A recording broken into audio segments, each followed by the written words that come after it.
नमस्कार साथियों, आदिवासी महाविद्यालय के ऑनलाइन प्लेटफॉर्म पर आपका स्वागत है। आज का हमारा टॉपिक है oxidation with XeO2 selenium oxide. इसके पहले हम लोग देखा था ऑक्सीडेशन विथ DDQ। तो हम लोग देखते हैं पहले सिलेनियम डाइऑक्साइड का ऑक्सीडेशन कैसे करता है ये, ठीक है।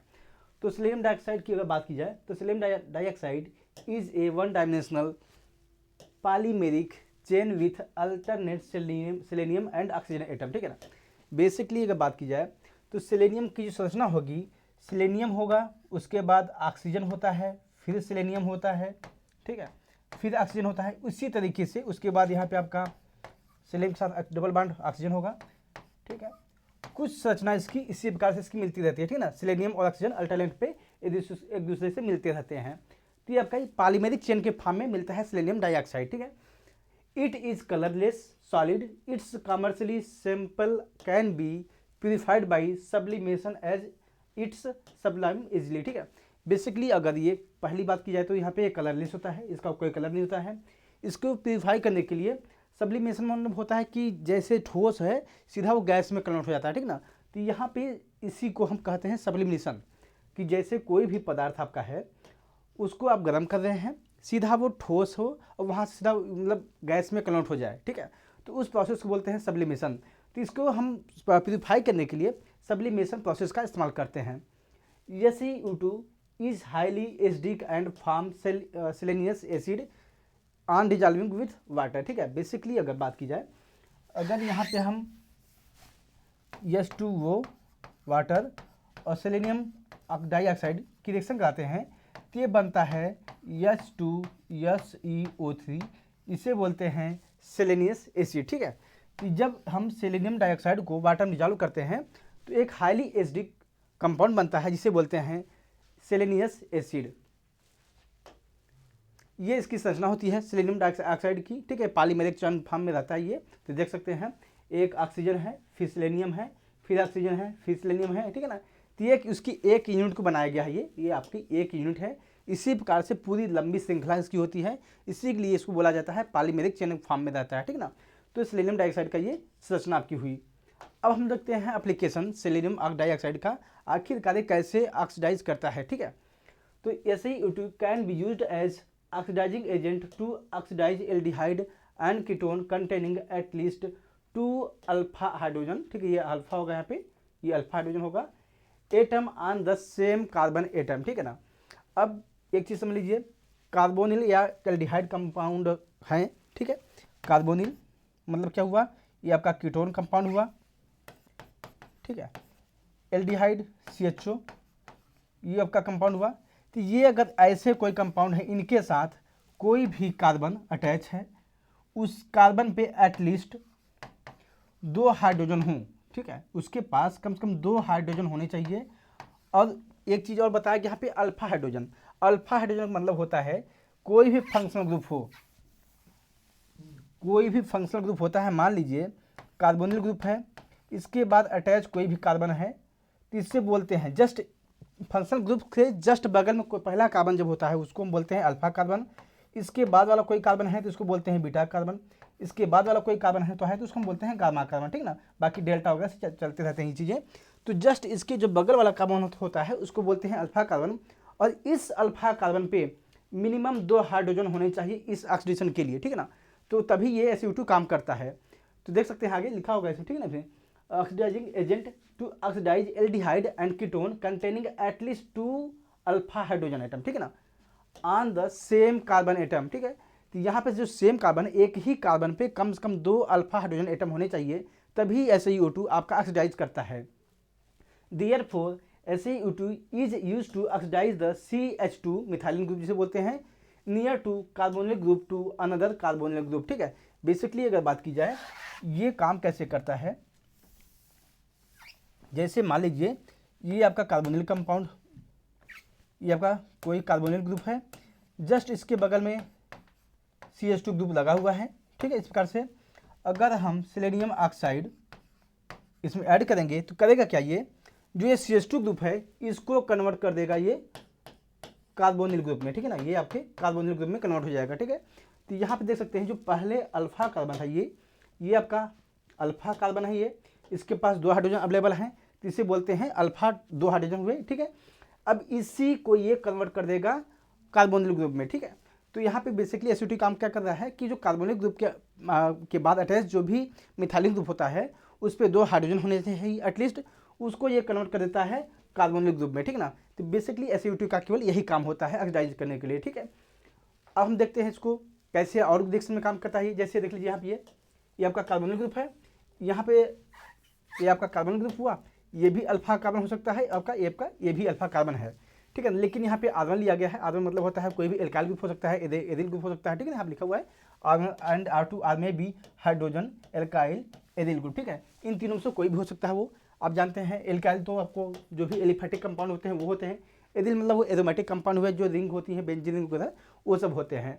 तो यहाँ पे करता क्या ये, अब इस अल्फा हाइड्रोजन को ये यहाँ पे मिनिमम 2 तो होंगे ही, क्योंकि आपका जानते हैं इसको अगर लिखना चाहेंगे हम लोग इस प्रकार से भी लिख सकते हैं,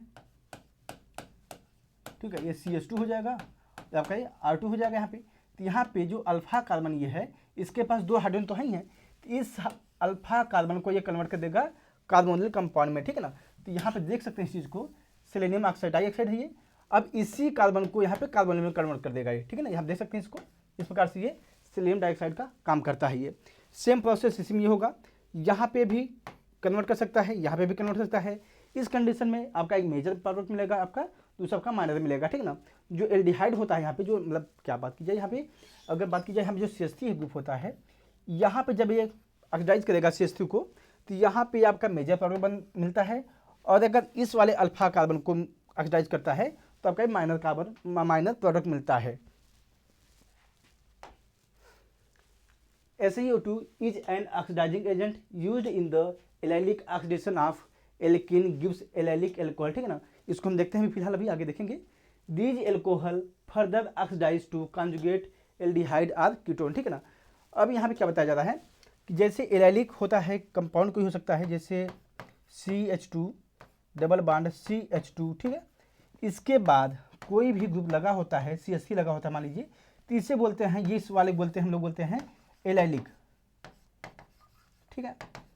अगर कोई भी होता है कुछ इस प्रकार से भी लिखे होते हैं कभी कभी, CH2 डबल बॉन्ड CH2, ठीक है ना। अगर इतना लिखा होता है तो इसको बोलते हैं बिनाइल, हम लोग बोलते हैं, ठीक है ना। तो ये एलाइलिक है, तो एलाइलिक कार्बन जो होता है इसको ऑक्सीडाइज कर देता है, ठीक है ना। एल्कोहलिक एलाइलिक एल्कोहल में करता है ऑक्सीडाइज, ठीक है। तो यहाँ पे ही बताया जा रहा है SiO2 is an oxidizing agent used in the allylic oxidation of alkene to gives allylic alcohol, ठीक है। These alcohol further oxidize to conjugate aldehyde और कीटोन, ठीक है ना। जो एलाइलिक ऑक्सीडेशन के बाद जो हमारा प्रोडक्ट बनता है वो एलाइलिक एल्कोहल बनता है। एलाइलिक एल्कोहल वापस ऑक्सीडाइज होके ये आपका कीटोन बन सकता है या फिर एल्डिहाइड में कन्वर्ट हो सकता है, ठीक है ना।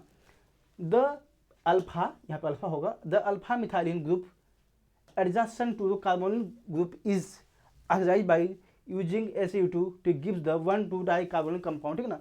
इसको देख सकते हैं रिएक्शन में, यहाँ पे ये है, ये आपका है एलाइलिक कंपाउंड है, ठीक है ना। ये आपका एलाइलिक कंपाउंड है। इसको देखेंगे तो लिख सकते हैं सिंपल से, उसको कुछ इस प्रकार से बनेगा ये CH2, ये आपका होगा ये, ठीक है ना। इस प्रकार इसको लिख सकते हैं, जो बनाई गई संख्या ये, इसको हम इस प्रकार से भी लिख सकते हैं।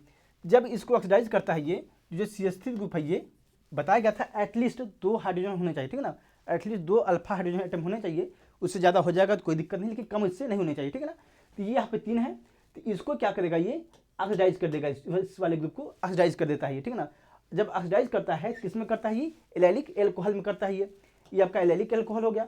ये फर्दर ऑक्सीडाइज होकर क्या करता है एल्डिहाइड या कीटोन में भी बन सकता है, ठीक है ना। आप देख सकते हैं इसको, जब आगे ऑक्सीडाइज हुआ यहाँ पे तो आपका ये कीटोन में बन गया है, ठीक है।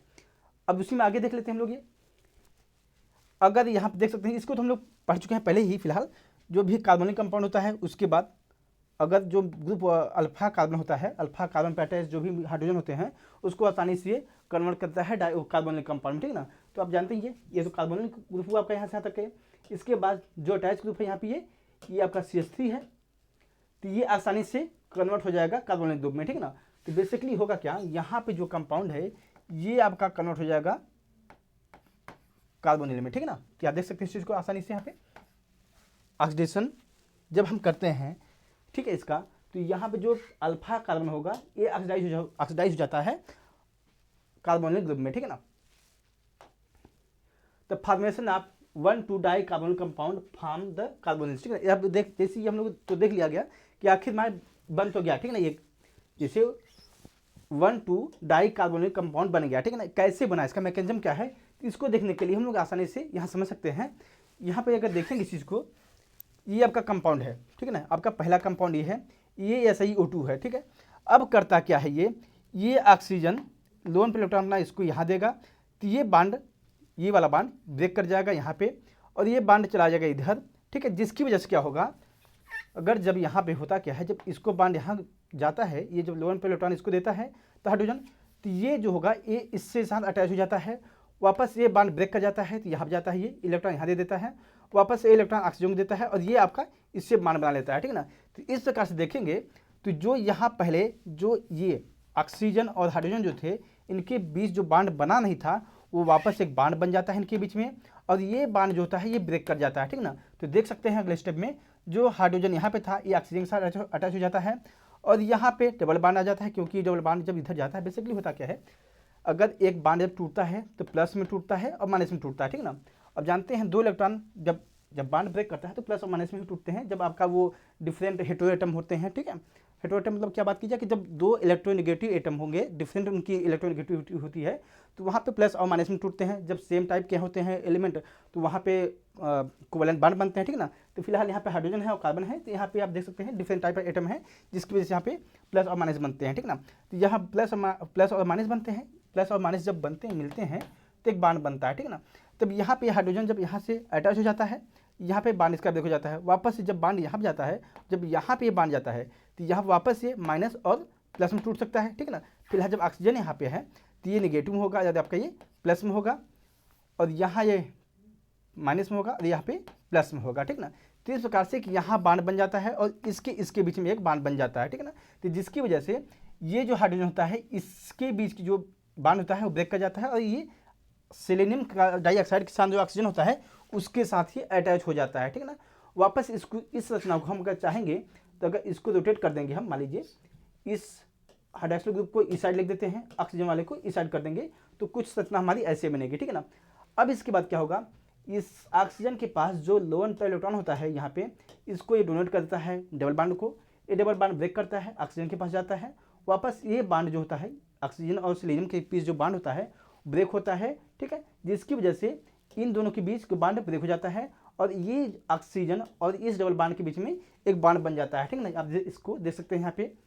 वापस इस चीज़ को हम लोग अरेंज करेंगे, अगर यहाँ पर अगर मान लीजिए ये सेलेनियम इस साइड लिखा हुआ है, इसको इस साइड कर देते हैं, और जो OH है हम ऊपर कर देते हैं, ठीक ना। तो यहाँ पे देख सकते हैं सेम उसी प्रकार से इसको लिखा गया है। अब क्या होता है यहाँ पे अगर चाहेंगे तो हम लोग यहाँ पर हाइड्रोजन एक होगा ही, ठीक है, होता ही है फिलहाल। तो ये क्या होगा, ये बांड अपना इधर दे देता है, और सेलेनियम का जो बांड होता है ब्रेक कर जाता है, जिसकी वजह से इसके बीच में, इस कार्बन और ऑक्सीजन के बीच में एक डबल बांड बन जाता है, और जो H यहाँ पे एक है और जो OH है ये H2O बना लेते हैं, और सेलेनियम जो आपका बनता है एक अकेला आपका बाहर निकल जाता है, ठीक है ना। तो इस प्रकार से आप देखेंगे कि जो पहले यहाँ पे कार्बन जो CH2 ग्रुप था अकेला बचा हुआ, यहाँ पे ऑक्सीजन ग्रुप आ जाता है, ठीक ना। जो ऑक्सीजन आता है वो सेलेनियम डाइऑक्साइड का जो ऑक्सीजन होता है उससे आता है, ठीक ना। तो जो हमारा प्रोडक्ट बनता है अल्टीमेट, जो सेलेनियम आपका बाहर निकल जाता है, और एक आपका H2O मॉलिक्यूल बाहर निकल जाता है, ठीक ना। तो इस प्रकार से इसकी रिएक्शन मैकेनिज्म इसका चलता रहता है। तो सेम प्रोसेस यही इस्तेमाल होते हैं पूरे रिएक्शन में, ठीक है। यहाँ पे भी सेम वही प्रोसेस होंगे, ठीक है ना। जैसे यहाँ देख लीजिए, यहाँ पे आपका अल्फा कार्बन है ये, ठीक है, यहाँ पे अल्फा कार्बन है, यहाँ पे भी अल्फा कार्बन है, लेकिन इसके पास हाइड्रोजन नहीं है, ठीक है। जिसकी वजह से क्या होगा, इसको बस ऑक्सीडाइज करेगा, ठीक है ना। अब ऑक्सीडाइज जब करेगा इसको, तो सिंपल होगा कि यहाँ पे आपका कार्बोनिक कंपाउंड बन जाएगा, ठीक है ना। और जानते ही हैं यहाँ पे एक हाइड्रोजन भी रहेगा, ठीक है ना, क्योंकि यहाँ पे 3 हाइड्रोजन होंगे ना, यहाँ पे 3 हाइड्रोजन है, तो 2 हाइड्रोजन को ऑक्सीडाइज कर देगा, और आपका 1 हाइड्रोजन यहाँ बचा रह जाएगा, ठीक है ना। तो इस प्रकार से इसका ऑक्सीडेशन चलता रहता है, ठीक है। In the presence of acid SiO2 is used to oxidize alkyne. The 1,2 dicarbonyl compound are formed by the conversion of internal alkyne and glycoxyl acid are formed from the terminal alkyne, ठीक है। अभी देखिए हम लोगों ने जो भी पढ़ा है केवल सेलेनियम ऑक्साइड का ऑक्सीडेशन था, ठीक है ना। लेकिन जब in the presence of acid, कोई भी एसिड की प्रेजेंस में जब SiO2 को ऑक्सीडेशन करते हैं, तो क्या होगा, एल्काइन को ये ऑक्सीडाइज कर देता है, ठीक है ना। यहाँ पे हम लोग ये चीज़ देखेंगे, जब एल्काइल कंपाउंड रहता है तो कार्बन कार्बन ट्रिपल बॉन्ड हो जाता है, जिसकी वजह से इसके पास अल्फा हाइड्रोजन नहीं होता है। लेकिन जब in the presence of acid होगा, एसिड की उपस्थिति में जब रिएक्शन कराई जाएगी तो होगा क्या, यहाँ पे जो होगा ना इसका भी हम लोग कार्बोनिक कंपाउंड में ये कन्वर्ट हो जाता है, ठीक है ना। तो ये चीज़ ध्यान रखने वाली बात है कि जब प्रेजेंस एसिड की प्रेजेंस में जब SiO2 की उपस्थिति में ऑक्सीडेशन होगा तो एल्काइन भी डाई कार्बोनिक कंपाउंड में भी कन्वर्ट हो जाते हैं, ठीक ना। सेम चीज़ें हैं, देखिए यहाँ पे H2SO4 है, H2SO4 एसिड आपको होता है, उसकी उपस्थिति में रिएक्शन कराई गई है। तो जो यहाँ पे कार्बन है ये वाला कार्बन, यहाँ पे आपके डाई कार्बोनिक कंपाउंड बन जाते हैं, ठीक है ना। सेम ऊपर वाले में होगा और सेम चीज़ें नीचे वाले में होगी, ठीक है ना। यहाँ पे R है तो कीटोन ग्रुप बन गया, और यहाँ पे आपका होगा तो आपका एक एल्डिहाइड ग्रुप बन जाएगा, ठीक है ना, सॉरी एसिड ग्रुप बन जाएगा, ठीक है। तो सेम चीज़ें वही हैं, यहाँ पे भी हो सकता है यही जिसके पहले बताया गया था, यहाँ CH2 ग्रुप है तो ये आपका कन्वर्ट कर देगा एल्डिहाइड में, ठीक है ना। तो आज की क्लास यहीं तक रखते हैं हम लोग हैं।